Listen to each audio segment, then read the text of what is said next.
I believe the civil service and the public service must internalize, and the restructuring is, I fear, what will happen to us.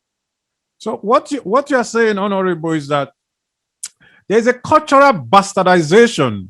There's the absence of leadership. There's a failure. There's a parental failure. The parents are not parenting. The leaders are not representing.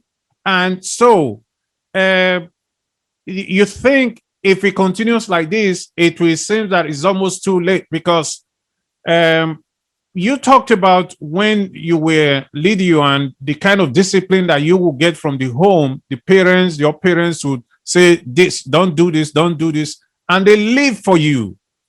But I guess that today the parents live for themselves and let the children live, find a solution to their problems. That is a big problem in Nigeria that I've seen, that no matter what you say, if parents don't start parenting, then there's a problem. And then we have the government that is not ready to, lead by example. It's not ready to enforce the law. It's not ready to do anything. We've talked about the absence of women in governance. There has to be that deliberate, strategic interest that there is a problem in Nigeria. There's a problem everywhere that needs to be dealt with. And unless we start now, there will be not enough prisons to accommodate our young people of today, because these people are angry. Once you start smoking because you are angry or you are frustrated, and then you don't know the consequences that would bring to you, at a point in time, it becomes too late for you to go back. They can take that person to prison 50 times. It's not going to make any difference, because the person doesn't know what he or she is doing. So that is where we need to talk about leadership and parenting. How can we bring these two? How can we bring them together to know that there's a problem and this problem must be dealt with? Well, you see, there is, there is this say, when good parents are giving birth to children of questionable character. You can imagine when the ones of questionable character, they are giving birth to the bad one. It is continued advocacy and sensitization. And like I said, one of the area that is that has been quite neglected is the area of providing psychosocial support in our community. Rehabilitation. We have so many wrong people in position that doing the right thing in Nigeria, you are somebody that must be threatened. You understand?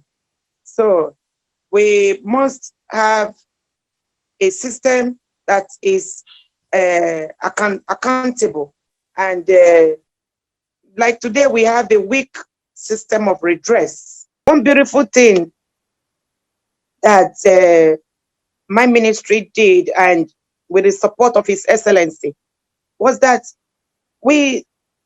governance is not meant for people at the city center alone, in the state capital. So what we started doing, my tenure was brief. I came in during the political crisis. I spent a year and few months, in the midst of the political crisis, but we did a lot. What we tried to replicate the programs that we have in the capital, in the other two senatorial districts. So that is why everybody needs to support to rebuild our homeland, to rebuild our community.